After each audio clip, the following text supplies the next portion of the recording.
Welcome to Plowman's Backyard. I want to thank you for joining us today. My name is Kendra and today we are making salsa. So the first ingredients we need is 9 cups of peeled and diced tomatoes. The next ingredients we need is peppers, and I'm putting 2.5 cups of peppers, just sweet red peppers. You can use green bell peppers if you like, but I have lots of these peppers on hand, so I'm throwing them in there. Next thing we need is about 2 to 2.5 cups of white chopped onion. The next ingredient we want to add is about anywhere from 2 to 4 jalapeno peppers. Just going to mix it up to cover up those onions because they were strong.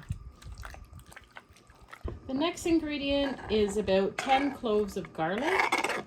And we want to chop and dice them up. Oh, this really gets the sinuses going. The next ingredient we want to add is canning salt. We want 2 tablespoons of canning salt. And we are adding this because we will be canning and preserving this. Next, we'll add 1 cup of white vinegar. Next, we are going to add 1 can of tomato paste. Now, if you haven't noticed, I am saving all of the skins from all of my tomato canning that I've done this year, and I'm going to save those skins to make my own tomato paste for next year. And a video will come out shortly on that once I have collected enough to make 1 batch.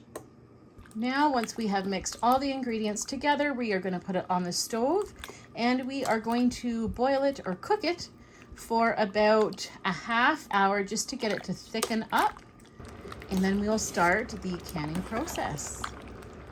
So now that our sauce has cooked for about 30 minutes, it's thickened up quite a bit. It's now time to put the sauce in our sterilized jars ready for canning. Now, before we do anything else, we need to get these bubbles. I don't know if you can see it here. We need to search and just make sure there's no air bubbles in these jars. So the next thing we need to do is to make sure all of our rims are cleaned off so that the lids will stick. Now it's time to get those lids on these jars.